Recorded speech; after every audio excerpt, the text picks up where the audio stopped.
Gotta run. Well, Banshee44. Hello, gamers. SPC Brawlers coming at you once again, and this time I am a bit late for the entire weekend of these weapons and the specialties that Banshee and Zer have in store. You have less than 24 hours to get your hands on these weapons. I haven't really seen them officially, so let's give a look into them. We got the 7th SERAPH Carbine Threat Detector Moving Target. Not too shabby. 7th SERAPH Officer Revolver. Oh, Threat Detector and Osmosis. You know, I am a fan of Osmosis, especially since I am now considered a Nightfall runner myself. Increased reload stability and handling when enemies are in close proximity with this Threat Detector. If this is your go-to, I would say give it a spin. But other than that, I would stay away from it, just like I would stay away from the first one. They're okay, but they're not for me. WISHRRINGER, Pulse Monitor, and Opening Shot. I kind of forgot what Pulse Monitor is. Automatically reloads the mag and improves weapon handling when critically wounded, even when this weapon is stowed. Unless you're in dire situations with your Titan, I'd say nah. Better rolls out there. Auto-loading holster and quick drop. This one isn't that bad, and someone's knocking. Oh, hold the phone. This just got interesting. With a spike grenade, having auto-loading holster and quick draw, if you need to get yourself out of a pinch, out of an emergency situation, holding back some fire, this truth teller can do the trick. Give it a go. I would recommend it, but I think I already have one with spike grenades in my vault. Bad Omens, snapshot sights and quick draw. This one isn't bad, but there is a god roll with the gambit, with the cluster bombs and tracking module.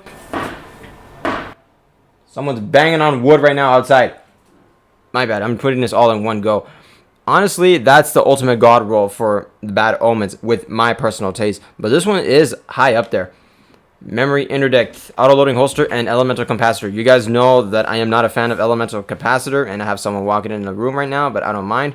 And keep in mind, with the auto-loading holster, it isn't too shabby, but for me per se, elemental capacitor can't really work with it. So now let's go to Zer. Leave Zer alone. If I hit you, Zer, sorry. Alright. Well, after that little confrontation with the Fallen, let's see what Zer has got in store. We gotta check out the legendary gear, because I did hear that some of them are pretty good. Exotic engrams for 97 legendary shards. Monte Carlo, if you don't have this weapon already, get it hands down. By now, practically everybody should have it. It's a lot of fun, especially if you want to run with Titans and Warlocks. Liar's Handshake, this thing has 59 out of the entire stats. Ooh, a 62 with the Helm of Saint 14. And we have 63 with the Claws of Ahamkara. Or as bad as I like to say, Ahamkara. Yeah, that's going to stay in the freaking footage.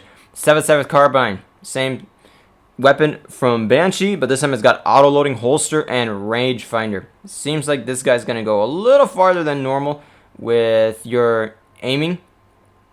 So that's going to be pretty sick. 7th SERAPH Officer Revolver. Same weapon from Banshee 44, except we got Pulse Monitor and Feeding Frenzy. I'd say this one is a little better for those that are going for a PvP aspect. Last Dance, Threat Detector, Rangefinder. This one isn't that bad. Timelines Vertex. Fermi Planet, Demolitionist. If you're a Warlock that likes to chuck grenades, or any type of Guardian that likes to chuck grenades, give this one a spin. Long Shadow, Hipfire Grip, and Rampage. This one, don't bother getting it. Having any type of precision weapon with Hipfire Grip isn't really necessary, honestly. Because these weapons are meant for aiming for the head. You're putting a hipfire grip on it is being the opposite of what it's supposed to be. Honor's Edge, Tireless Blade, and Shattering Blade. Sword ammo granted for every other powered sword kill. Nice. If your heavy attack consumes the last of your ammo, it deals significantly increased damage. Excludes aerial attacks. I'll say this one's okay if you want to mess around with it. And lastly, the Frozen Orbit, Surplus, and Box Breathing. Reach fully chargeability, and let's see.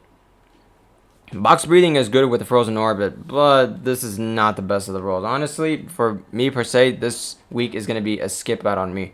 Except when it comes to these delicious exotics. I'm going to see how they will compare to the other types of duplicates I have inside my vault, and we're going to go from there.